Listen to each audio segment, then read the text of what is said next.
Well, are we? I hope we are. Because I'm late. Sorry, everyone. I'm sorry I'm so terribly late today. Some horrible technical difficulties that I did not preempt.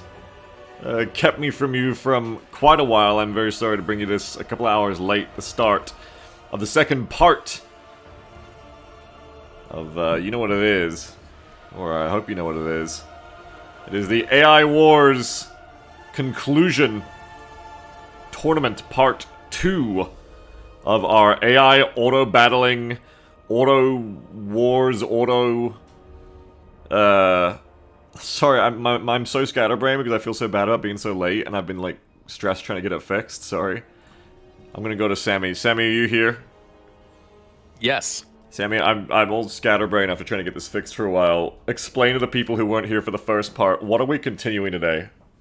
We are continuing AI Wars 2, the old world's premier AI-only tournament. The only tournament where the players do not battle it out. Instead, we give the wheel to the AI and then they take command. Yeah, that's about it. It's AI Wars tournament. We did this a long time back in the day. We're doing it again now. The first part of this tournament was a couple of weeks ago, and it's a tournament where 2 weeks ago. Yeah, 2 weeks ago, and it's a tournament where players act as coaches. They make army compositions, they send them in, and then the AI commanders actually control the armies and make them fight. So it's all about the army building. The players, coaches, each have like 3 different armies they can pick from per battle based on their opponent, and they also get to pick from a map based on a coin flip. Sammy, did you say that people got to retweak their armies because of the new patch that delayed everything in between? Yeah, so we are on the new patch now. Before we played this before the update came out. So we're on the new patch, and there was, particularly for Isaac playing Bretonia, Bretonia got hit with a giant nerf bat and changed all the costs and stuff. And I was like, well, if we're letting Isaac redo their armies, we may as well let everybody redo their armies. So I just said, screw it, redo your armies. Try not to change too much, but make some tweaks. Because there were some cost changes, some stat changes here and there, so we let people redo their armies a bit. We didn't let people change factions. And I think only like 3 or 4 of our players actually sent in new armies, or fully new armies. Some people only like did some minor tweaks to 1 or 2 armies. Well, that's good. So we're still going to see mainly the same comps we saw last time. I don't think there's been any huge drastic changes from any of the players. Sounds like most players are still confident in Besides their comps Isaac. on the new patch. Yeah, but unfortunately Isaac, who was cleaning his way through with the Grail Knights, well, now the Grail Knights got hit the hardest, you said, right? With the patch that came out just after? Yeah, they're completely dumpstered now. Well, they're not completely dumpstered. They're good, but they're not.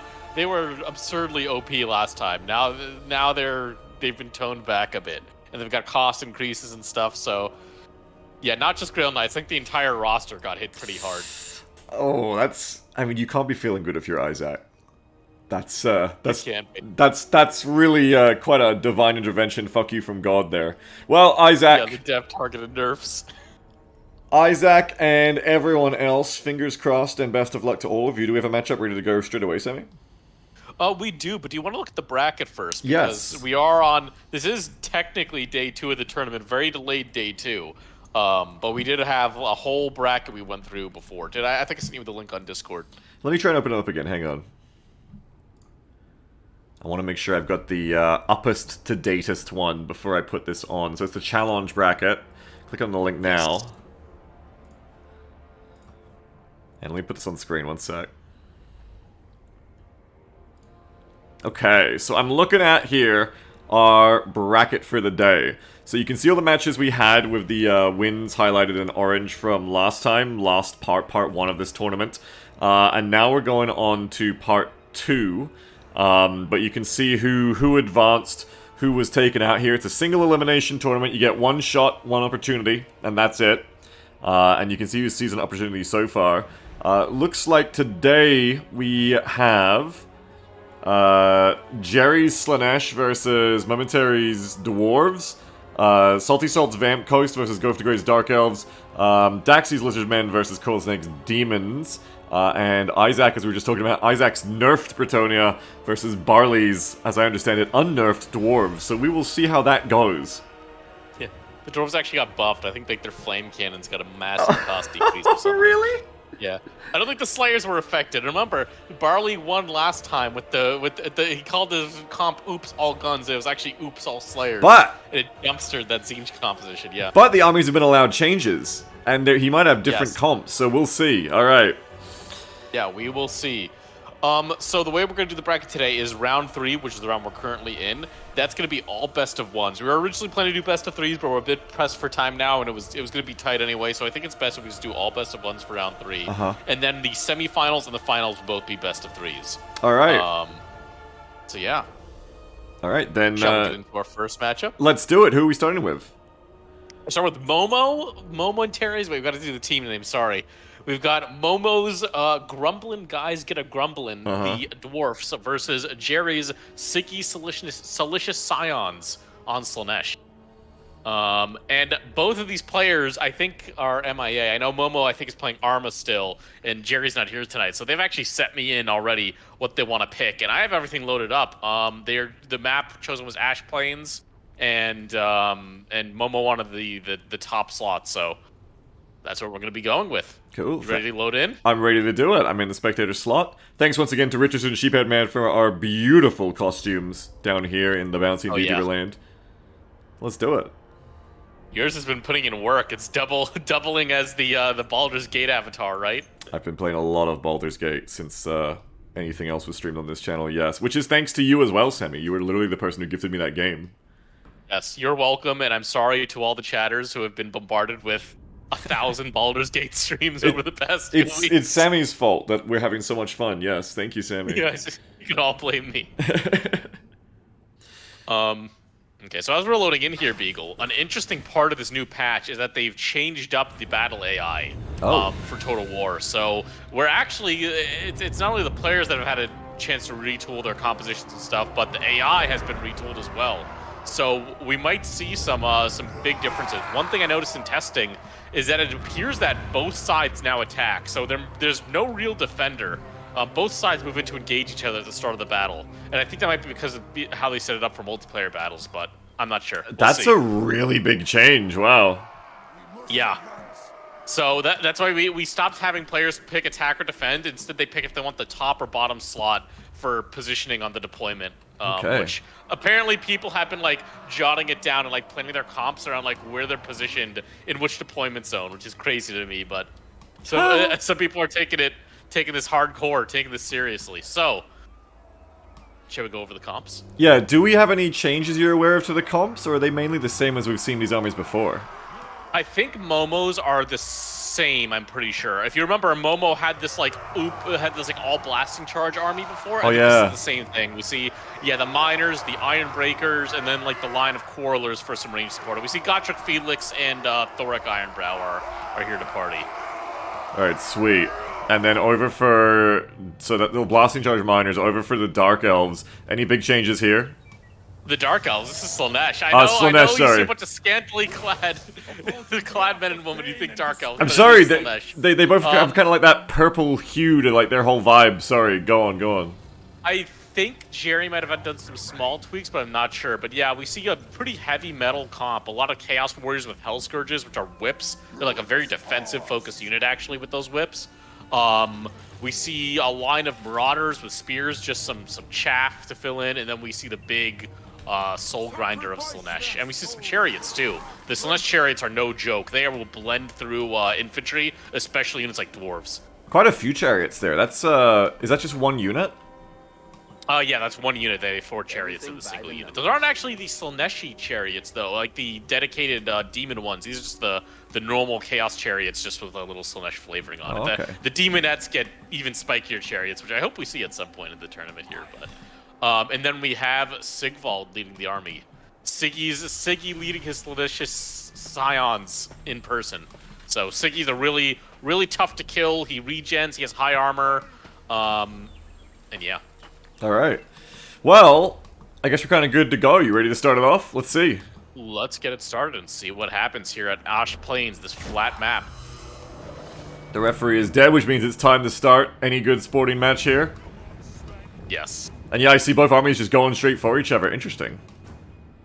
Yeah, now Slaanesh is a faction that we mentioned before has no range capability, so it's going to be interesting to see here how they handle all this dwarf range firepower, especially the blasting charges, which I think might melt through their front line in Yeah. this initial engagement. It seems to me like with the mining heavy comp, it's gonna all come down to like how well does the AI use the blasting charges? Do they all get burned on one unit doesn't really care, or do you wipe out like an entire line of an army? You know, the cavalry is quickly starting to like spread around. The dwarves don't have anything like that, no fast movers. So we're gonna see how well the dwarf formation can kind of handle cavalry on both sides of them here.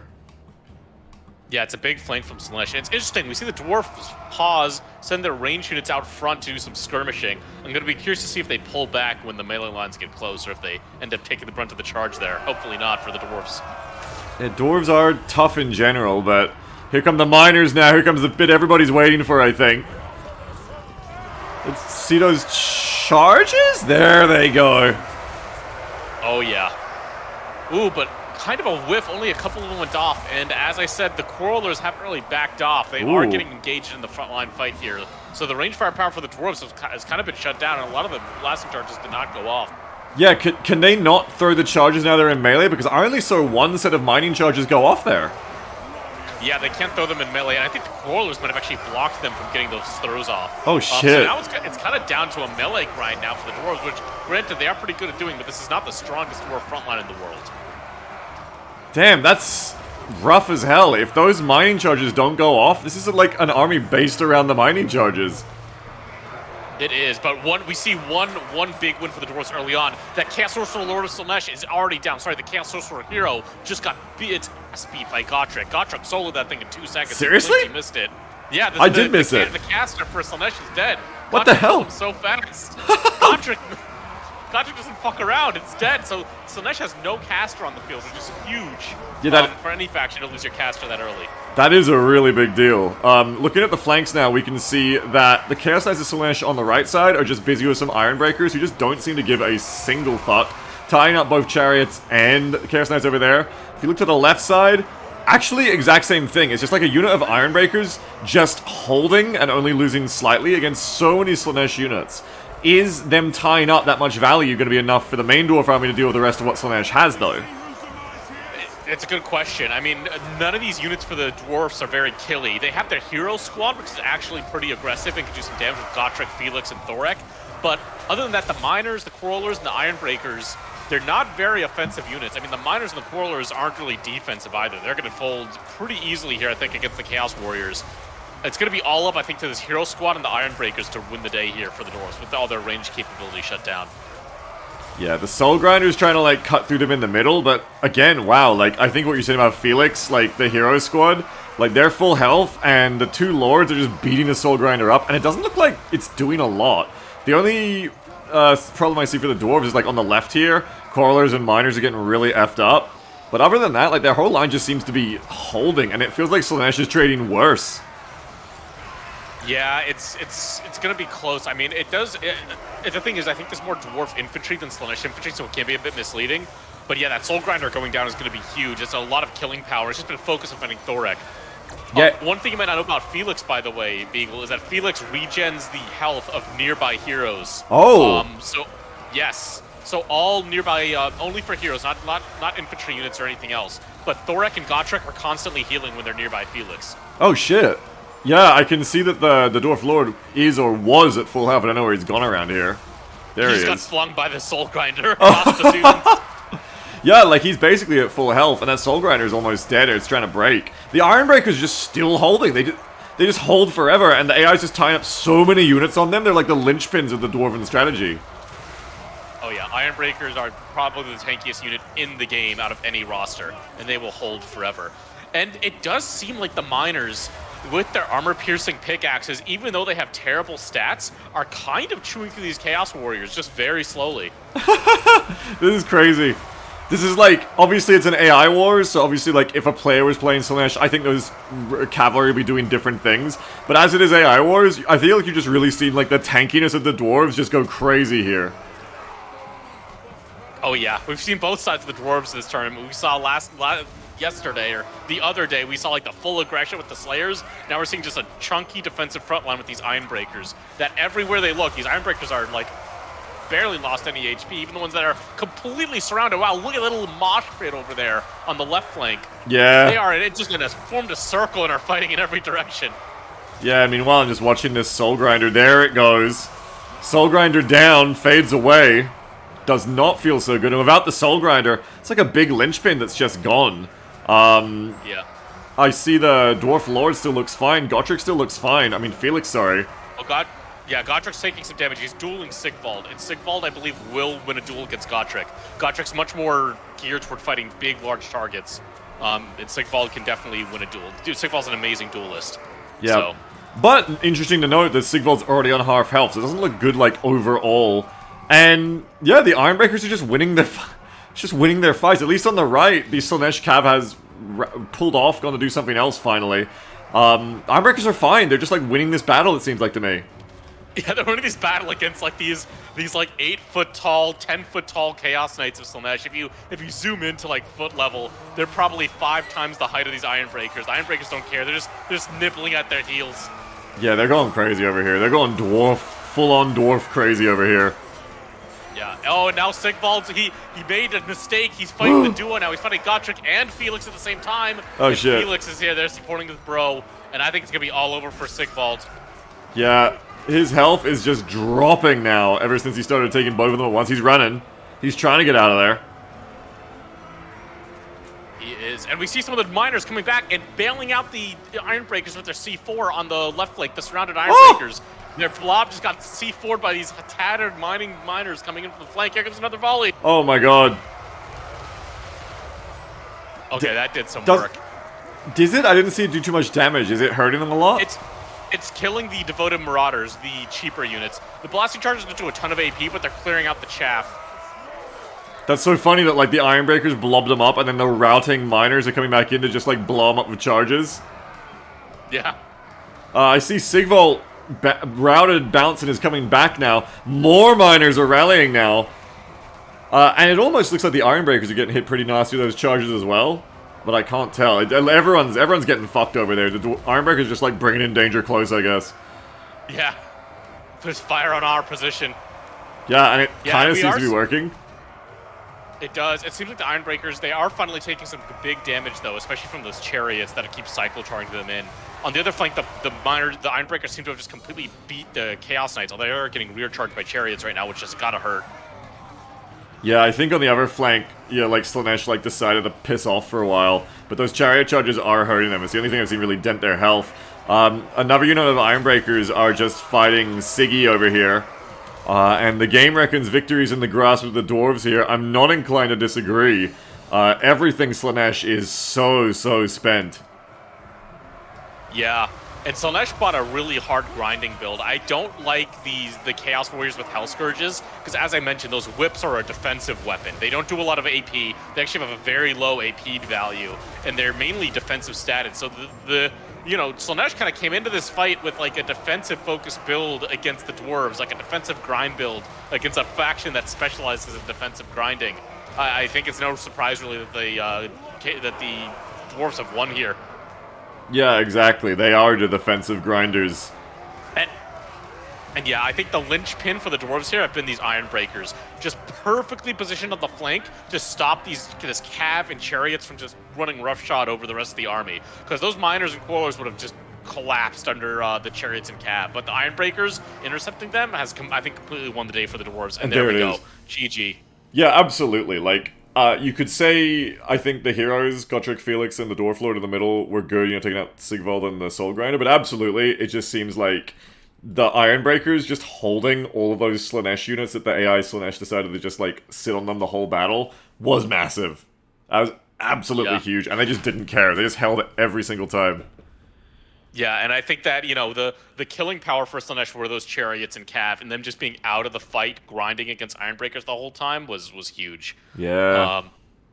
I'm very surprised we did not see, like, a full demonette, like, armor-piercing, go hard army from Slaanesh. Instead, we saw one that's a lot more defensive and tanky and relies on that that hammer that really never came. I mean, with Slaanesh, you can get away with making your whole army a hammer with demonettes, but the Slaanesh player opted not to do that here and paid the price. Well, I mean, it's how it goes, you know. Like, in human hands, maybe that Slaanesh army does a lot better, but you gotta build for the AI here. It's the AI WARZ tournament, and the AI player decided, you know what, I'm gonna sit 3 units of Cav on each of those Iron Breakers, and I think it's gonna work out. And it did not work out, Sammy. Yeah, it did not. All right, so that is a win for Momo's Dwarfs, who are going into the semifinal. Now we'll get on to our next game, which is, I think, between our 2 heavy hitters here.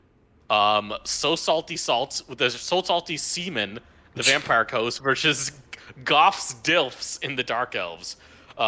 Both of these players have been, I don't want to call them, I feel like tryhard is kind of like a derogatory term. They've been putting in the research. They've been like testing comps, and they've been like theory crafting and doing all this crazy shit. So I'm really excited. I think these are like our two power gamers here, and one of them is going to be going home right now in this round. So we'll see. I think these might be. If I had to say, actually, I won't call them our favorites because we have seen some really strong comps from other players. But let me go do the coin toss and talk to the players and see what they want to pick. All right. Oh, excuse me, chat. Oh, I closed my coin toss. Throwing a very unhype yawn in there, sorry. But yeah, as you do your coin toss, yeah, go for the Great Salty Salt. Also, Mecha Bellum players have been in our Mecha Bellum tournaments as well. Yes. Salty, you've won the coin toss. Would you like to pick the map, or would you like to pick top or bottom? Yeah, both these players are here in chat this time, so we can get it live. Oh, yeah, I don't know if he's posting in chat or... I'm watching both chat and Discord. Salty and Goff. Excuse me. Pick the map. Excuse me while I mute my mic in and out. I'm just finishing off some toast and I don't want to crunch all over the stream. That's okay. I'll take over the talking. What map would you like, Salty? Oh, one thing I forgot to mention to you, Beagle, and to the stream viewers. The previous day, we had a map, Alpine Ridge, which was very popular among the players, and it was popular because it kind of broke the AI and forced them to move forward because they couldn't really see each other over the ridge, and it kind of screwed over range factions. We've decided to replace that map with a different map. I think it is the Cracked Lands or something like that. Oh my god, I can't remember the name now. But it's a similarly like bad map for range, but it's less cheesy than Alpine Ridge. So I'm hoping people that kind of increases the map variety. Sounds like a positive decision, yes. Yes, and the map is going to be Tempest Plains, which is, I believe, our Kislev map. Yes. Okay, so Goff, would you like to be top or bottom?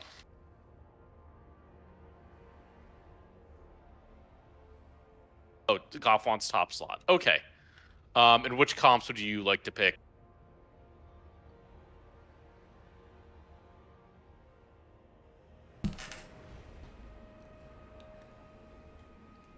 Also, since we're doing best of threes, once we get into those, I'm probably going to have the players DM me their comps so that there won't be any sort of counter picking. Makes sense. Because then, like, if I have one player tell me, oh, I'm going to pick this comp, and they've already seen, the other player's already seen it, they know what it is. Okay. Comp 2 for Goff, comp 1 for Salty.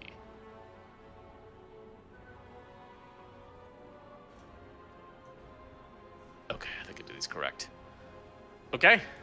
Let's get into it. Let's do it. Yes. So now they really are Dark Elves. That was my bad of Slaanesh. It's kind of like the Lizardman in every battle thing I was making fun of you for last time. No, it's okay. The Dark Elves are like Slaanesh adjacent. One of the Dark Elf legendary lords, Marathi, you can actually recruit demonettes and spreads like Slaanesh corruption and shit. So. Yeah, I just saw like purple and whips, and I was like, oh, it's Dark Elves. It's close enough, don't worry. Tempest Plains. Now, this is the map we've had before, right? This is the one where, what's his name? The little Doomslayer skink did that insane battle? Yes, this is Oxyotl's Gambit, this map. Oxyotl's Gambit, right. Now, the AI has changed, so I don't know if we'll see another, but we do still have that Lizardman army is in here. I look forward to seeing them again. So, we could just start off with the Vampire Coast Armory from So Salty Seaman, because we've actually kind of seen this already. It's this stack of the Depth Guard, this vampiric, tough, elite Vampire Coast infantry, backed up by some guns, and I think we've had some switches. We see some mortars instead of, I think there was no artillery last time, I think, actually. I think there was more. I think there was mortars. I think there were the gunners. I think there were like the Shade Wraith gunners. Maybe there was a mortar. We don't see Count Noctilus, who's just like a generic vampire lord for the leadership. But yeah, this whole build rides on these Depth Guard being able to grind things out in melee against the Dark Elves. Yeah, and we've seen in the past that in the multiple battles we've seen of this army, the Depth Guard are so scary. Like, they're really good at doing exactly that.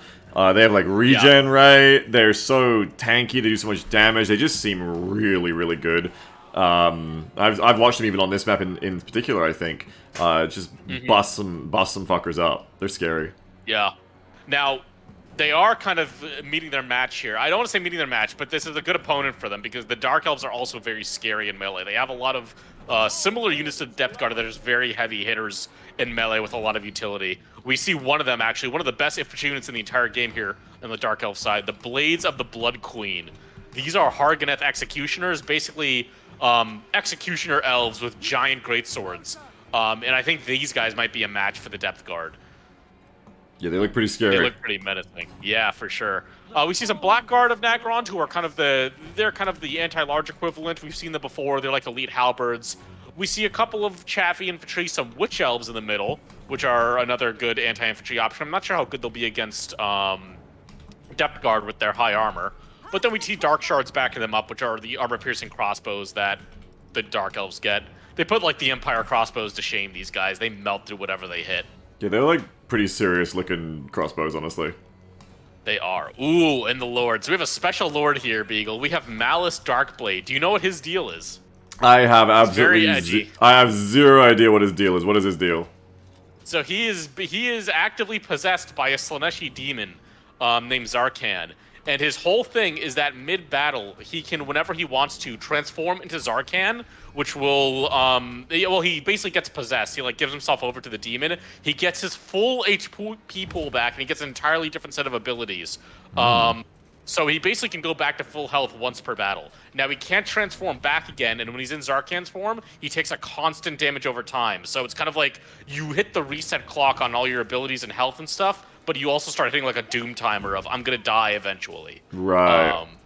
So he's a pretty interesting character, and I think this might be exactly what the Dark Elves need for grinding out against these Depth Guards. He's a very good duelist. He does a lot of armor-piercing damage, and when he switches into Zarkan's form, he has like an AoE damage spell, so I think he'll be pretty good here. Well, I guess we're gonna see. Yeah, there's some fucked up looking horses on the cavalry of the Dark Elves, which I think it's time to go. Yeah, they Dark Riders. There's a little light cav. I'm not too worried about what they're going to do. They might actually get on top of the range, which would suck for the Vampire Cusp. Let's see it. Speaking of the range, the mortars get to start firing pretty much right away here. Yep, shots are in the air and they're going out now. Both armies are going towards each other as said, but the Dark Elves are going to take that immediate ranged fire, splashing into their Dark Shards there, as they cluster up just a little bit, going around like their choky points there. Something that doesn't look like the Vampire Curse army is going to have to do, because they're kind of like marching at the speed of their mortars, I want to feel like. Like you can see they're already just stopping now, they're like, okay, let's get our range going. Yeah, it seems like they're taking a defensive posture now that the mortars are in range, which I tested this before and it wasn't working this way, but it seems to be working this way now. Oh, there we go. We see some Depth Guard moving out in the woods to go intercept the cav, which is interesting. That they've only dedicated a single unit to that. Yeah, I wonder if this is some of the new advanced AI. You usually don't see this from the AI, just sending a single unit to intercept enemies on the flanks. And meanwhile, on the other flank, Dark Riders coming in. They're knocking back a few of those zombie pirate handgunners. But the Bloody Reaver Deck Guard, elite Depth Guard are there, so those horses cannot stay there for long, and indeed the AI gets them straight back out. In the forest, meanwhile, halberds in the forest, more Depth Guards, stopping 2 units of cavalry for the Dark Elves. One does break through, but they're going to have to get out there as well. And then the main lines clashing in the middle here, those Witch Elves you mentioned, straight in. I think they're one of the first units to get in there. Just fighting some handgunners, which isn't really what the handgunners want to have happen to them. Big blob in the middle. Is he transforming already, that guy? What is that move? No, he's just activating one of his abilities. He has a couple of like fancy items that look pretty cool. One key thing we're seeing is the Dark Shard fire, but it's kind of a trade here, right? The Dark Shards are pouring fire onto the infantry blob, but at the same time the mortar is pouring fire onto the Dark Shards. Now, I think the Dark Shards are the bigger DPS here, but that mortar is going to be an issue for them in the long run. It's going to shut down the Dark Elf range eventually. Who do you think needs to win faster here? Like, which army needs to win before they lose, if you know what I mean? Definitely the Dark Elves. They need to clear through these depth guard before their regen kicks in and they kind of outgrind them in melee. Because the depth guard all have regen. They will, if you leave them alive, they will just get stronger and stronger. You know, like they'll finish a fight and come back full HP. So the Dark Elves really need their Dark Shards to break the center fight so that their units can start heading in around. And it's looking bad in the center. I mean, the Blades of the Blood Queen are the only things holding at this point, and the Death Guard are still looking pretty healthy. Yeah, they're getting murdered down there. Just like everything the Dark Elves sent in, all those Witch Elves just got fucked up really hard. The only positive thing I'm seeing is that the cavalry did make it around and got like a bit of a charge in the back of the Depth Guard, but it's still Depth Guard, and you can see that cav is already getting messed up. They're routing. On the other side, everything's tied up by just one unit of Elite Depth Guard. They are not winning. The Dark Elf, like, Murder Global passive is kicking in, it looks like, but it does not look like it's going to be enough. This looks really bad if you're the Dark Elves player or coach, I think. Yeah, it does give them a brief boost, but I think the only hope here for the Dark Elves are these Dark Shards who are pouring in that armor-piercing fire and actually starting to wear down some of these Depth Guard. But the problem is, will the Dark Elf line hold it long enough to let them get the fire in, and it's not looking good in that regard. Yeah, especially with this mortar just pouring shots into him. Although, now we see the Dark Elf cap has broken through and is getting on top of the mortar. The mortar's shut down. Oh, that's good. See, they finally need to get that mortar shut down, because those Dark Shards, like you said, are the DPS advantage for them. Ooh. Yeah, and we see huge piercing bolts of burning, a spell down in the center blob on top of those Depth Guard. Look at their health. They're actually looking pretty tattered now, wow. Depth Guard. Oh, and wow. remember, these are undead, so if their morale gets low, they will start to crumble, and then it's over for them. Yeah, I looked away to see the mortar, and then I looked back, and the Depth Guard are doing a lot worse. Both units quite low. One of them is bouncing, or they're really close to crumbling. Mourngul's low.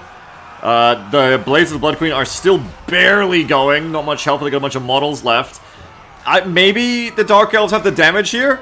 I don't know. I mean, it looked really bad for them a minute ago to me. But those Dark Shards, now the mortar's silenced, are still doing lots of good damage. They have plenty of ammo left. And nothing on the Vampire Coast Army looks like it's going to get through to them. Yeah, we see another piercing bolts. Watch this one come down on just close to that blob. Let's see how much damage this does, because that other one was devastating. Yeah, I'm There's watching. a spell from the Dark Elf caster. Whoa. Ooh, that's a big damage on those Depth Guard. Oh, that's gotta hurt. That's a really good spell. I see what happened to the other Depth Guard now. And it's killing models too. So when the model they don't resurrect. So when they go down, they're down for the count, which is super good against unit that regions. And we see the Depth Guard of the center are crumbling. Wow, this is turning way different than I thought. I thought these Dark Elves are going to just be too squishy and just be crashed on the, like, waves on the coast of the Depth Guard, but it really looks like this could be anyone's game now? I don't know. There's still a lot of Depth Guard healthy, but I think one key thing we're seeing, which we didn't see last time, is the caster is staying back and just throwing out spells instead of grinding and melee and dying, which is something we saw a lot previously. We did see the Slaanesh caster do that earlier, but I think it's because they're a hybrid melee caster, kind of, the Chaos Sorcerers. And one big problem for the Vampire Coast Army is Malice has not even transformed yet, and he's still almost full HP. And they have to deal with like a whole nother HP. It's basically dealing with two lords in one when you're fighting Malice Darkblade, and they barely even got through his first phase yet. But look, some Depth Guard just decided to crush their way through and tie up the Sorceress. She is doing another piercing bolts though. Yeah, she is. It's probably going to finish those two units of Depth Guard there that are on their last legs already. And yeah, it's a bit of friendly fire there for the Dark Elves, but they also wipe out those two Depth Guard, which is a huge win in my opinion. That seems very like lore appropriate for the Dark Elves to decide to do there. Yes. Oh, and the Vampire Coast Lord is about to get taken out as well. And again, these are still undead, so losing their Lord is a huge blow to their leadership and their army composition. Yeah, and it's going to be both him, there he goes. The Mourngul is going to be next. Oh yeah, the Mourngul hero's going down, and now we see the Depth Guard are being just enveloped by these Dark Shards, getting shot from every direction. The caster's going to rout, but I think she'll come back, especially with these Depth Guard about to break and start crumbling. Yeah, they just they got on the Witch, but they've just got in the middle of 3 units of Dark Shards, and they're just messing them up. That AP damage on the Dark Shards must be really good. It's so good. They are a crazy unit for just melting anything in the game. And even with the Depth Guards seemingly tackling and tying things up well on either flank for a while, doesn't look like it was enough. Those Elite Depth Guard have just been on the right flank or left flank, just not really doing too much, but just tying up a couple of cheaper units for the Delves. And then meanwhile, once that Delve Cavalry got on that mortar on the back, and now that Gunnery Mob, it seems like that was a really big part of the battle too. Oh yeah, shutting down that mortar let the Dark Shards like have some breathing room and be able to. Well, they didn't let them have breathing room, but it stopped them from taking casualties, so they can just the Dark Elf, you know, DPS, which are these Dark Shards, didn't get shut down. And that Piercing Bolt is going to seal the deal here. Oh my god, that spell is so good as well. This caster is coming in so clutch. Is this the AI improvements we're seeing here? Are the AI using the magic better than usual? I think so. Just not throwing the caster away and not missing these spells. I mean, the AI last time, aside from like Oxyottl's godlike Heaven's caster with that comet, was whiffing spells left and right. Yeah. I don't think we've seen a single spell whiff so far today. I mean, it's only been 2 matches, but this Supreme the Sorceress from the Dark Elves has been doing amazing. No, that was pretty clean. Like, she just absolutely deleted a unit there. Like, it didn't even get to route. I'm going to be curious to see what her value is. I'm going to say probably like over 1,500. Yep, 1,520 value. Looks like last charge of the Bloody Reaver Death Guard here. I mean, quite literally, the last charge of the tournament for them. These Death Guard and these Bloody Reavers have just destroyed so many armies and units, but there they go. That's the last you'll see of them, I think. GG to the Dark Elves. Yeah, and that was so close for the Dark Elves. I mean, their front line was basically in tatters by the end of the battle, and if the Depth Guard had gone through the range units, it would have been over. But they held out just long enough to give the Sorceress time to cast and the Dark Shards time to shoot. And yeah, look at the damage value on those Dark Shards. They actually did more than the Sorceress. One of them did. One of them did 1,840 damage value. That's insane. Yeah, I'm just looking over them now. You said one of the... Yeah, 1840 on these Dark Shards. Oh, man. And the Blades of the Blood Queen, who kind of looked like they were getting stomped early on, apparently gave back as good as they were getting, because they had 2,400 damage value. Wow. Yeah, that goes to show you how much damage they were doing in that short time of 82 kills. Isaac points out, too, that 1840 damage value Dark Shards leveled up twice. They got 2 chevrons. They're a silver 1 now. Oh, yeah. They're silver 1, yeah, they ranked up a lot. And then, you know, and I mean, I said it was pretty close for the Dark Elves, but Malice's health bar, like, didn't even get dented. Yeah. I mean, the Vampire Coast really did not get through it. All right. So there we go. Out of the 2 power players, Goff is going to be the one advancing into the semifinal. GG to Salty Salt. It was a good effort. That was a mean comp, but we saw it defeated by an even meaner one. I thought you said meme for a second. I was like, man, are those Depth Guards memes? They seem just really good, Sammy. No, mean. Yeah, GG. That was a great battle. That was fantastic. Okay, and now we have our next round, which is going to be, we make good house pets. Daxy's Lizardmen, the infamous infamous Oxyotl, versus Coiled Snake's Demons Undivided, which, unfortunately, Coiled Snake is not bringing any of the new toys from the DLC. I think the only new toy the Demons got were the Blue Scribes, which is a Tzeentch legendary hero. They're like 2 little blue horrors on a thing, and they get random spells every battle. It's some crazy shit.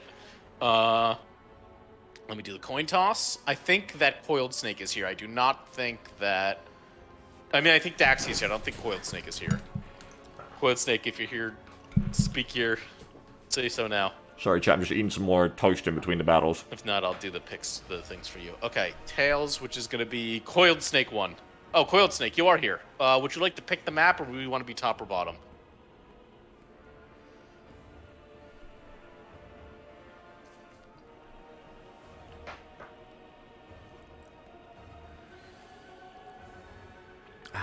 Coiled Snake wants to be top.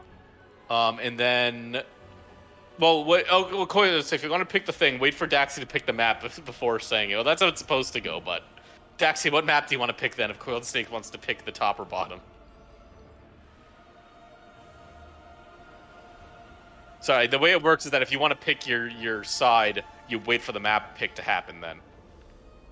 Daxy wants to play the new map, which is... I think it's called... The Cracked Land, yes, by Korn. Okay, and then... Coiled Snake, you want to be top? What army comps do you both want? Oh, comp 2 from Daxy. What did I put on my toast? Vegemite and cheese. Delicious. It is good. I'm gonna have to eat in between each battle for the next couple. Okay, Coiled Snake wants comp 1. And we saw Coiled Snake's army as a refresher. Coiled Snake was the demon, the very elite demon, it's like a bunch of big demon units. Oh. Yeah, was the comps we saw. Now Coiled Snake did send in all new comps, so I think we actually have some new ones from Coiled Snake, but we'll see. I think we've actually seen this one before. Let's get into it. Or not. Boom. Now this is gonna be home turf for the demons. We are in the realm of Khorne for this map. Oh, like legit? Like we're in Red Hellland? Yeah, we're in Red Hellland. Oh. But I mean, if we see Oxyotl again, Oxyotl did spend like 8,000 years in hell killing demons, so Honestly, it might be home turf for both of them. Honestly, after playing like 2 weeks of Baldur's Gate straight, whatever we've done, like my mind on lore is really messed up. Like it's like, oh, Khorne, Avernus, Hells, Faerun, Total Warhammer, Old World, demons, devils. Like in my mind, like they're both joining in my head. I can't form a coherent sentence anymore when you say something like that. I don't know. Too much Baldur's You know what I would Gate. kill for? What? You know what I'd kill for is a like Baldur's Gate style RPG in Warhammer I Fantasy. knew you were gonna say that. But do you want God. do you want Carl Franz to be romanceable? Of course, I want him to be hitting on me within like 3 minutes of me meeting him. I want to be built like Halson. All right. Okay. So. Oh, so we've actually seen this Lisbon army from Daxi. This is the first army. This is the non-Oxyotl one. This is the Mazdamundi one. It's Mazdamundi, some Saurus, some big dinos. We've seen this before, the Croxagores. Do you need a refresher on anything here? Do you want me to explain anything about this army? Or do you think you get the gist? No, I don't need a refresher because I just remember this is the army of the Feral Dreadsaurian. I think that's all anyone needs to know. Yes, the Feral Dreadsaurian, the big beast. Bigo. I'm sad that we didn't see it upgraded to the better variant with the Howdah on its back with all the skinks with like they have like blowpipe machine guns and shit. It's crazy. I hope that Daxi has a comp with it hiding. And now for the demons, I think this is a comp we saw before. This is the this is like the full undivided, a bit of everything. We've got Bloodletters, Pink Horrors, Plague Bearers, Demonettes. It's a little bit of everything. It's the true undivided comp being led by Be'lakor. Big Be'lakor. But are there any changes you think from last time?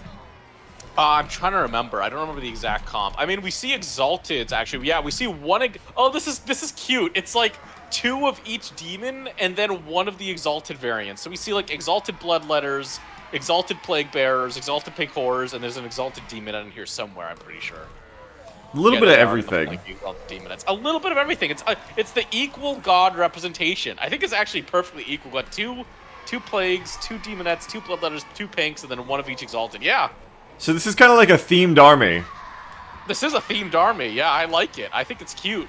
And I think it's actually pretty good. I mean, you have a bit of everything. You have, like, the Khorne and Slaanesh units to really, like, just punch through a front line and be really fast and flanky. You have the Plague Bearers for tanking, and then you have the Pink Horrors for DPS range support. And then you have Be'lakor as the big HQ spellcaster. So Cute. let's see how this is going to do. The one thing they're missing is anti-large, and we have a fucking monster match on the enemy side. So I'm going to be curious to see how this goes down. You ready to do it? Let's do this. Let's do it. Let's throw down in the realm of Khorne. Throw down the ref and begin the battle. What's gonna happen? No matter what happens here, the Blood God will be happy, Beagle. Yeah, well, I mean, we have come around to his little chalet. It's a cool map. It's a really cool looking map. Right next to the big Blood Fortress fort. Yeah, I love the hell maps in this. Now we see the Salamanders coming up to skirmish with the demon army, which is a pretty good move. They'll do some good damage versus these unarmored demons if they actually end up shooting. But, oh, they're going for Be'lakor. Be'lakor. They are bonus first large with their projectiles, although it's not the craziest damage I've found against single entities. Yeah, they're gonna get caught. Doesn't seem They like the AI are. likes to retreat their range units. Yeah, they like to start skirmishing and then kind of never, like, do the actual skirmish part of it. Oh, we see a Comet of Cassadora come down from Mazdamundi. Kind of a whiff, though, onto those Bloodletters. I seen a Demonette unit in the middle of Slaanesh get half health by something. Was it that Comet? Something else going down on the Lizards, meanwhile. No, I think it might have been the, oh, that's Pit of Shades from Be'lakor, but he's kind of friendly firing his own units here. He's kind of friendly firing his own demons with that Pit of Shades. lot, yeah. That Pit of Shades is equal opportunity. Everyone's getting in it. Yeah. Now, we do see the Pinks are starting to fire in. The Lizardmen have not broken through into this back line, and these Pink Horrors are going to get their DPS down, although one unit of them, I think, is in melee somewhere. But the Exalted one, the good variant, is actually shooting. Yeah, I see in the middle there, the pink horrors are in there. We've already got a route. Unsurprisingly, one of those salamander hunting packs is like, well, this was a terrible idea, and is trying to get out. I see... What is this? The Croxidgore, and some skinks on the right side. What's going on? Mazdamundi just got blasted. I forgot to mention that the Exalted Plague Bearers have grenades, and they are throwing them into Mazdamundi, and he just took a shit ton of damage. He's actually almost dead. Oh, Lord. Yeah, I'm seeing that. Yeah, they have these little, like, plague grenades they throw, and they actually just nuked Mazdamundi, and the pink horrors, I think, are also pouring fire into him with their little magical projectiles being launched over the battlefield. Oh, and this is going to be really dangerous, because these big monsters, these big dinos, they don't have the greatest leadership. If the Lord goes down, that would be a disastrous for the Lizardmen. Yeah, I mean, does Mazdamundi even want to be in there? He's a wizard, right?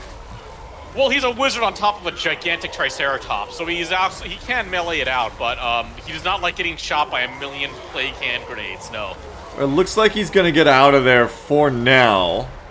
Hopefully he'll bounce so they don't lose all their leadership. They're still pretty far from the lava edge of the map. But it does leave the army temporarily leaderless there. Another pit of shades from Bellicor. This one not friendly firing as much, also not hitting quite as much. Just hitting some swords of spears by the look of it. And that giant Dreadsaurian's gone enraged, I see. Yeah, it's feral, so it gets enraged when its health gets low. And it is being focused down by the Exalted Pinks. The problem with being such a big target is it's so easy to hit you. Yeah, and this is very different to the first time we saw this Dreadsaurian go off, where it really never lost any health. This time, oh god, Mazdamundi's just going straight back in there. What the hell is he doing? Oh my god, Mazdamundi. He is going to rip and tear through these demons, but yeah, his health is not looking too hot. He is a very tanky character as well, but if the range firepower switches to him, which it is, ooh, this could be bad. AI improvements on this patch, Semi, or AI devolutions? This Mazdamundi play does not look very hype to me. It does not. Let's look away from him for a second, take a look at the other fights. We see the demons are steadily grinding through these dinos, so it's kind of even. We do see a Lizardman ambulance, the Bastiladon in the middle, is getting taken down by the pinks, the rangefire, and we do see that the salamanders have come back and are putting the rangefire of their own onto the demon army now. Yeah, I mean, those pink horrors look like they're getting the better deal, though. They're almost fully out of ammo, those two units that have been shooting this whole time, which usually means your unit has got a lot of value out of itself. Salamanders, meanwhile, I mean, this unit of Salamanders here in the back middle, almost full health. Ammo, I mean, almost full ammo. Yeah, they're having a better time now. We see Mazdamundi breaking. 200 HP left on Mazdamundi. I think he's going to go down here. Ooh, 153 HP. And he is a big target, like you said, if they just keep shooting him, but they might let him go. They seem to have switched targets to the Feral Dreadsaurian. Yeah.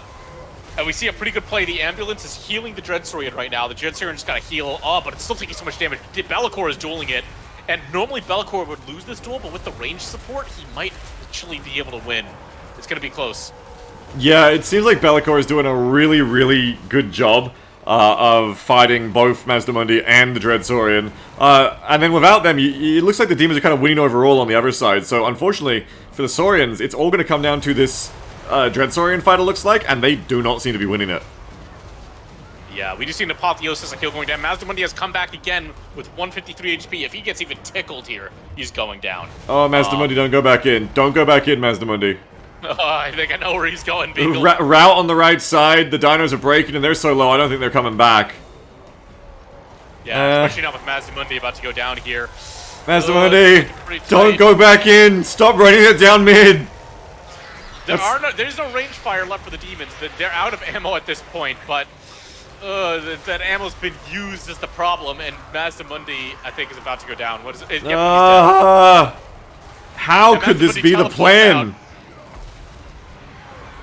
If you look at his death animation, Mazdamundi himself teleports out, but holy shit, wait, the Lizardman army insta-breaks! There it is. Yeah, they were all really brittle. Just waiting for Mazdamundi to go down there. Yeah, I love that, like, the strategy there is that Mazdamundi dies, basically leads his whole army to defeat, and then just teleports away like, alright, I'm out. Yeah. Fuck this. I'm out. See y'all later. We're back to sleeping for, like, 200 years. That's what they do. They take big naps than the swan.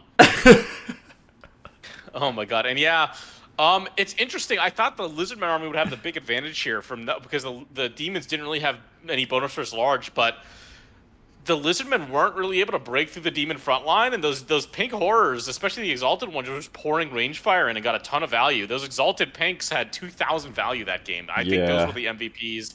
And the ultimate plague bearers who got to throw all their grenades into Mazdamundi too, just accrued so much value. And taking out Mazdamundi, the Dreadsaurian, in that way really helped the demons out.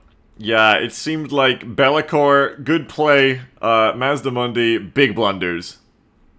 Yeah, Mazdamundi definitely made some mistakes there, charging in after he was getting shot. The Lizardmen needed a breakthrough into the back lines, and they just never ended up getting it.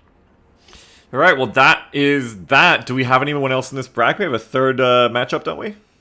We do. We have our newly nerfed Bretonnians, Isaac's lore-accurate Quebec, versus Barley's Oops All-Gun Dwarfs.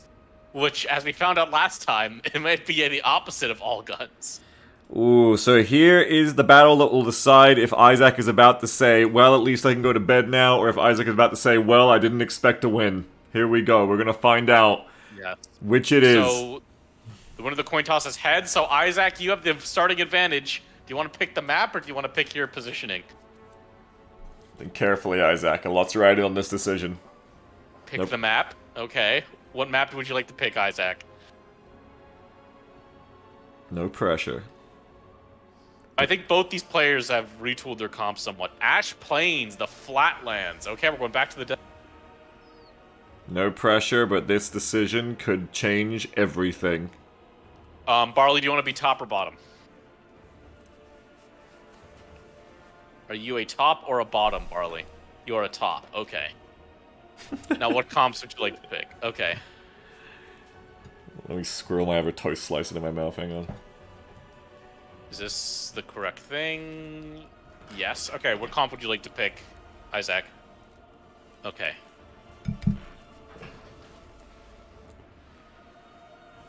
We have both of our comps ready to go. Alright. Let's do this. Let's get into it. Oh, this is going to be an interesting one, I can tell already. As if they're not all interesting, Sammy. How dare you? Now, Now, you have to think from the forefront of Isaac's mind is probably the Slayer comp that we saw Barley dominating with, the Oops All Slayers in that Magic and Zinch. Oh, this army looks so different. Immediately I see very big differences we're about to see on the battlefield. We are, from both players. Because remember, Isaac had to retool all their comps completely because of the changes to Bretonnia. Yeah, that glorious crusade of, like, infinite Grail Knight despoilment upon the enemy is gone. And instead, I see King Louis! King Louis is here!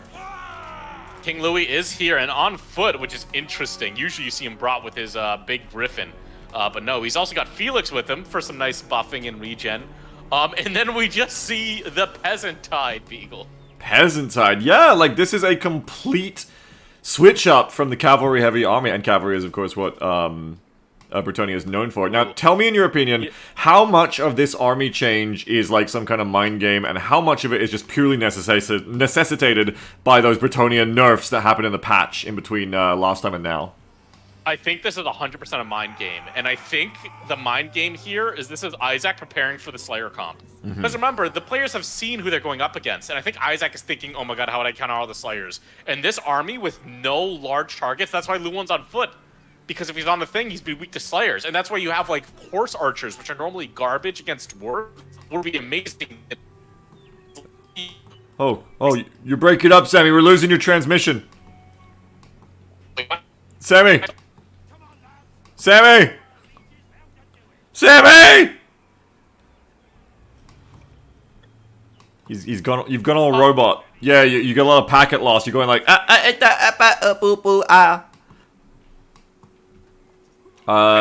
maybe try restarting your Discord. I don't know. I cannot hear a thing.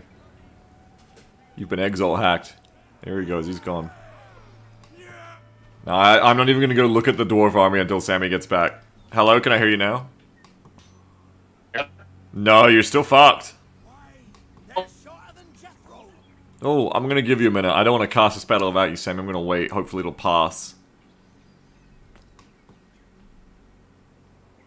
If you can figure out what's going on with your packet loss, you can hear me just fine. Yeah, I think it's packet loss. I don't think it's on my end. I think it's on your end.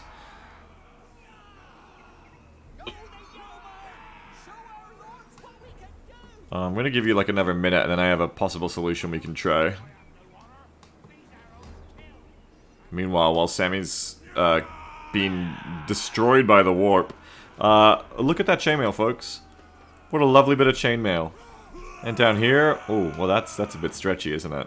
That really stretches when you step. Whoa. Lovely little greaves, folks. Some nice gauntlets. Well, one nice gauntlet. We couldn't afford it for both. They're only foot squires, folks. They're not real knights. They got their little shields on their back. Don't look over at the dwarves. Oh god, I saw some things with the dwarves, and I am terrified. Alright, check. Can you try talking?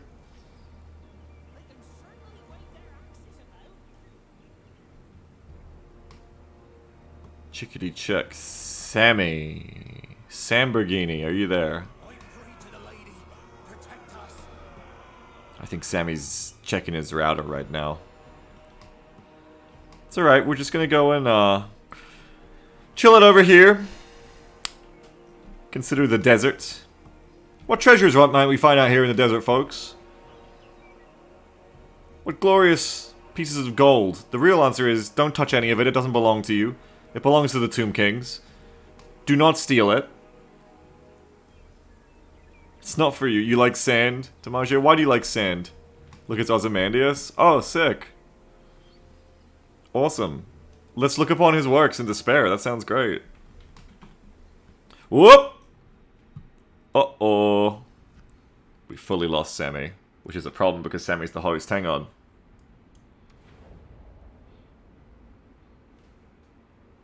Whoa. Spoilers. I'm gonna back out of that. I'm gonna wait. Hold on. Waiting screen, go. It's not your internet, it's your headset? Oh, we lost your, we lost the game too, Sammy.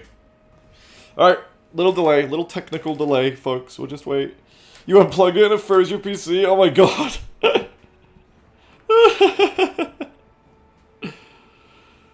When's the tourney? It's now, baby! Yeah. Excuse me. Oh, it's now. Pika, why are you yawning so much? Because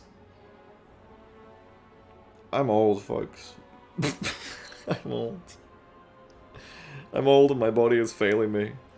It's my birthday this month. In 13 days, I'm 33, I'm old.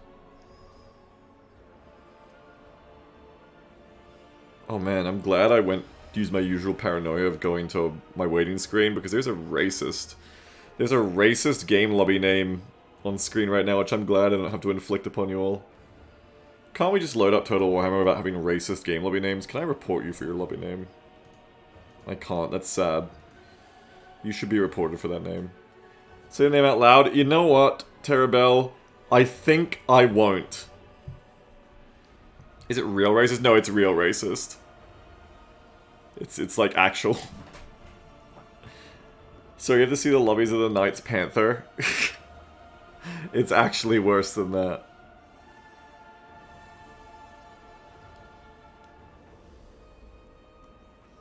I'm sure Sammy will be back with us shortly. And then the glory will be ours, chat. I would eat my toast right now, but I feel like I need to be here with you. I feel like I need to take care of you all. I can't just leave you all with no sound. I mean, I could just say, oh, hello? Hello, I hear you. Oh, what? Give me 1 second, hang on. Yeah, you're good, you're fixed. Sammy, is there any way to report lobby names for being racist?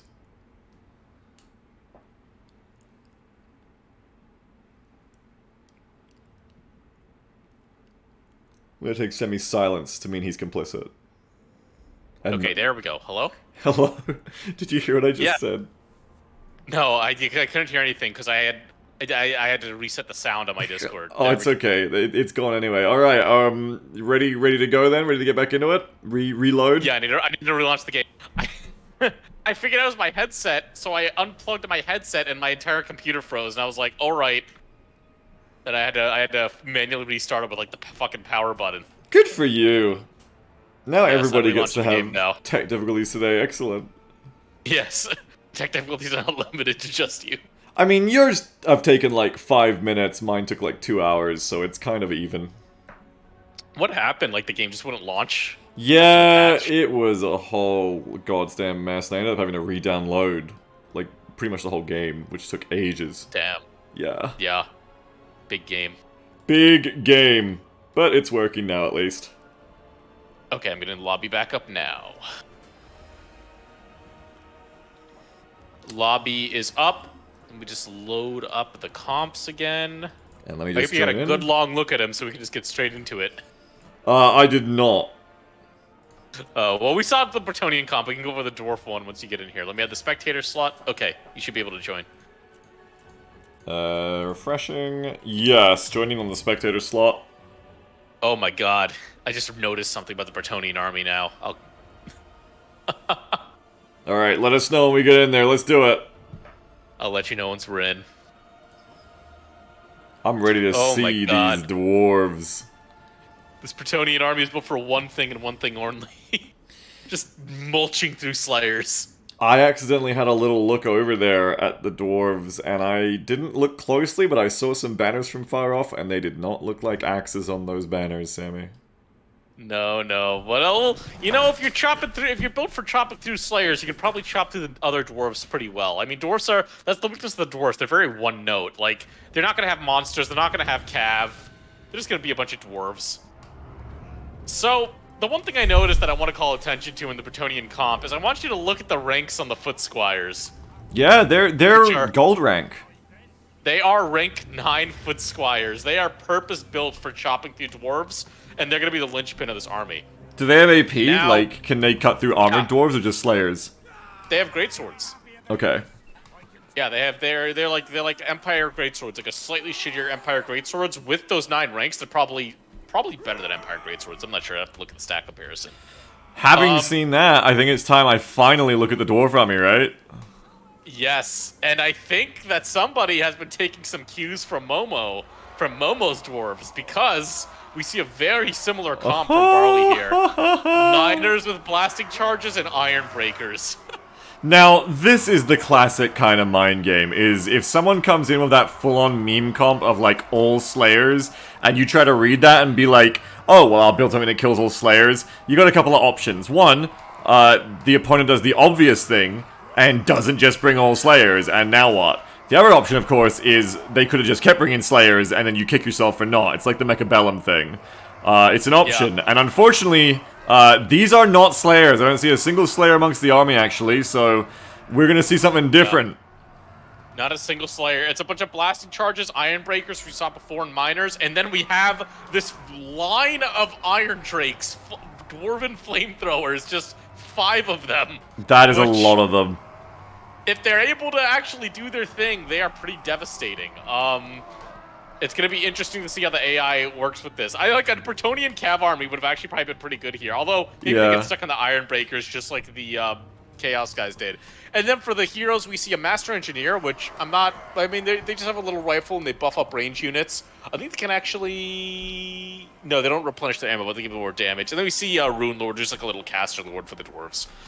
So not a strong character composition, but very strong, you know, with these blasting charges. We'll see. And we've seen how tanky Iron Breakers are. There's a few units of them. We got the Miners. We got Special Miners, who I can only assume have Special C4 as well. Actually, I don't think they do. No, they have three. They have 3 C4 charges. They have more C4. They don't have special ones. They just have a lot more of it. And tell me, Sammy, the question on everybody's lips: how resistant are Bretonian peasants to fire? Not very, as we're about to find out. Let's get it started. Let's get it! A couple of the peasants are walking forward, like, oh, let's go. Oh, wait, maybe not. Horse archers are moving forward to skirmish. The Bretonian army in general is chilling. Just big chilling. They're not moving forward yet. Waiting for the horse archers to move forward and skirmish. Let's see if they actually skirmish, if they do the thing we've been seeing all day, where like the skirmishers run forward and then just wait for the infantry to engage them in melee. Yeah, that definitely would not be smart. And surely the horse archers of all people will run, right? If not, that seems like a bug of the new patch. Surely. Oh yeah, it looks like they are running, which is good. Now the horse archers, even though they don't have armor piercing, will do okay against like miners. Although the miners are gonna get the blasting charge range, Beagle. And the fire. Oh. Oh my god. Oh. Welcome to the 21st century, peasants. Or the, what is it in Warhammer's in the 25th 22nd century? or something? 25th, I think you're it's right. 25th. Well, there go those horse archers. Now that did use up like 2 full things of blasting charges, but also like that's 2 horse archers gone. I'm turning the cope valve on right now, Sammy. Let's see how the rest of the peasants go, because the peasant line is just going in. Can they actually get in before too many of the blasting charges are throwing like we saw last time? Oh, they sure can't! Oh god, that looks bad. And the flamethrowers are firing right over the front line, and there's no fast movers to get behind the line and shut down those flamers. Woo! And oh my god. That's not look good for the Preconians at the stage. Holy shit. Oh, I mean, you love to see it, but also you hate to see it. Here comes the flamethrowers again, even more blasting charges from these miners who, unlike in the last battle, are kind of picking to stay back and throw their charges. But Louis coming in! Louis! From on top of the steel cage, with the steel chair, with the steel armor, get into those miners and then probably getting hit by flamethrowers. Do flamethrowers do friendly fire? Are they hitting their own miners right now? Yes. They will. They will do friendly fire. Now, they don't do the greatest AP damage, but they will friendly fire their own units a little bit, yes. Across the line, oh man, this doesn't look amazing. It does not. I think these lightly armored Bretonians are really feeling the heat here. And like, Louis, he's like a good character, but he's really good when you put him on a mount and he can actually do damage. Like, he doesn't have AP, he has pretty good stats, but I'm not sure how good he's going to be against chewing through dwarfs. Well, on the left side, you can see that the gold-ranked peasant squires who weren't immediately killed have easily rounded away the miners. I don't see any Ironbreakers routing, but they got the miners. They did.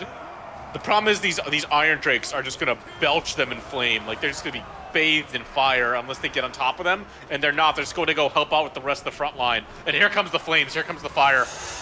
Oh man, there's one unit of dwarf flamers caught in melee there, and they'll be dealt with. But unless Bretonia can get onto and tie up the rest of the flamethrowers, this seems like it's all Jover for Louis. It does. I mean, like, the Bretonians are getting decimated here and not really doing much back. They cleared some miners out. They cleared out 1 unit of Iron Drakes, but there's just too much firepower for the dwarfs. And look at them. Look at them setting up their flamethrowers in a line on the flank to just roast these Bretonian peasants. It's actually terrifying how good these flamers are at just getting rid of these units. Oh my god. And you know, I think the Bretonians just got mega mind-gamed here. They were prepping for all Slayers, and then Barley said, oh, the Bretonians are going to prep for all Slayers. They're probably not going to bring any cav. They're probably going to bring all peasants. Let me just bring a bunch of flamethrowers and blasting charges just to, like, burn them to the ground. This feels like a classic read. I think this is a classic read. This is a classic mind game from Barley's comp parent. Oh my god, look at that flame. Look at that fire. That was devastating. I think it's all over here for the Bretonians. It's all one big blob in the middle. Well, don't call it too early just yet, Sammy. Hang on, because they're all blob in the middle, and yes, all of those foot squires are pretty messed up. However, Louis is still very high health. He can take as much fire as you want. A lot of archers are still... Oh. Oh no, a unit of miners going into the back. Oh, never mind. Ironbreakers.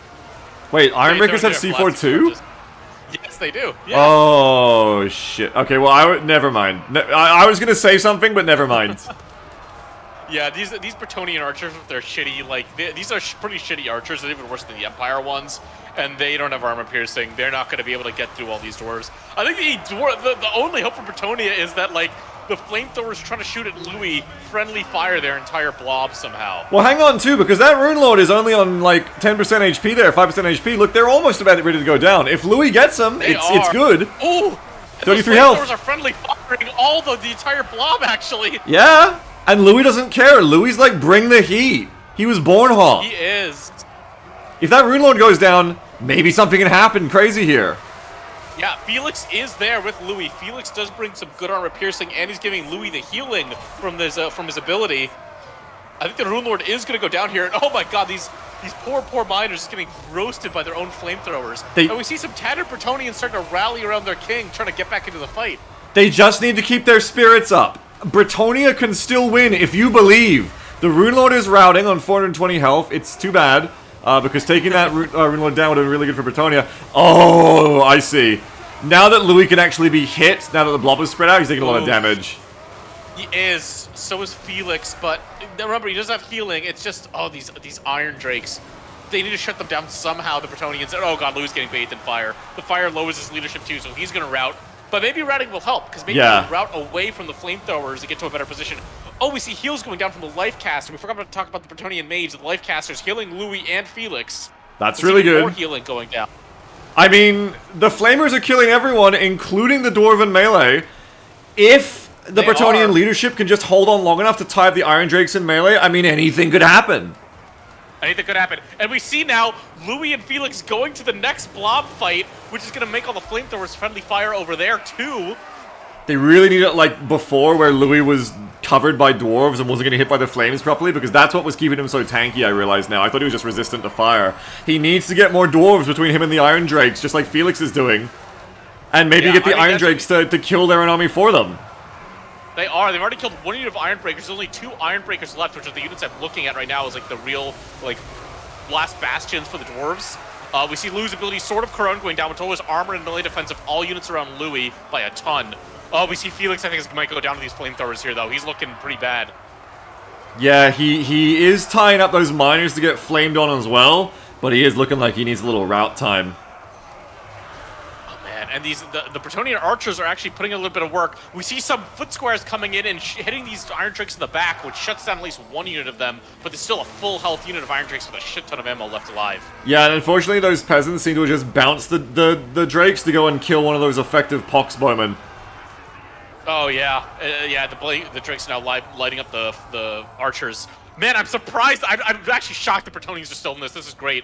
If you believe in France, they can still win. Everyone in chat, if you believe. I mean, he'll be taking on the remaining 2 Iron Breakers by himself, with some foot squares coming in to assist. Oh, but here we go. Now the flamethrowers are lighting up their own Iron Breakers again. It doesn't look like Bretonnia's going to have quite enough stamina to last. But if only they did, I think they almost made it to at least the Rune Lord routing, but it really looks like everyone's about to go when Louis does. Well, Felix is still healing Louis, but yeah, the damage...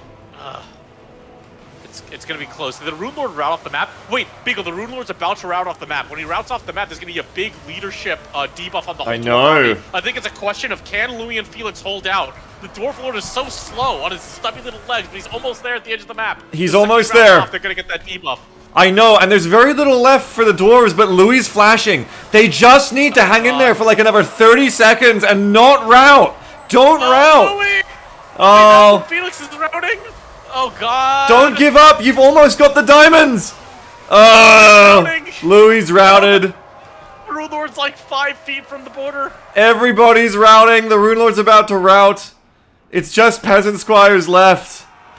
Oh. Is Felix still healing when he's routed? No, Felix is no booty shattered. I think it's over. Oh, they broke. My god. What a close game. Oh, it was actually really closer than it should have been. The slow speed of the Rune Lord actually working in their favor amazingly there. They routed slower. If that was like a lord on a horse, they would have been gone like 3 minutes ago, and Louis might have won. Dwarfs might have broken, yeah. Oh my god, what a battle. I don't even know what to think. God, where was all the value for the... Oh, you know where the value was for Bretonnia? It was in the Iron Drakes friendly fire. The Iron Drakes basically killed 2 armies there. That was crazy. They did. How much value do they have? Yeah, some of them have like 2,000 value. God, like the blasting charges weren't even the problem, really. They only really cleared out those horse archers at the start. It was all the Iron Drakes killing both armies. Yeah, and I mean, that's the problem is, you go all foot, hoping it's the Slayers, and then, surprise, fire. I think some mind games... Obviously, the patch also is going to add to the mind games. I think it's hard to hold your mental composure when you've also had your comp just be nerfed into the ground by the patch. It's rough stuff for Isaac, to be sure, but it was a valiant battle that was much closer than it had any right to be. Equal losses almost for each army. That was. Those rank 9 foot squires just didn't give up. They lost like 90% of their unit to dwarf flamethrowers, and then were like, fuck it, lads, let's charge back in. Let's rush back into the fire and keep duking it out. And I think that really helped keep Louis and Felix in the fight, was them tying up a lot of the units on the flanks and stuff like that. Yeah, it was close. Yeah, man. That was close. But it's Dwarven supremacy today. Yeah, I think if the Bretonians had like one more cav, like one actual cav unit, they would have shut down the Iron Tricks and they might have won it. Maybe, but there's no time for what could have Maybe. been. It's all about what could happen now. Yeah. And we shall see. You want to look at the bracket now that we're I'd in love the to. semifinals. And you said it is all about the dwarfs, and we actually see 2 dwarf players out of the 4 left in the semifinals. Yeah, the bracket is up. This is a very rigged patch. To have basically the dwarves get buffed, and then immediately both the dwarves go through.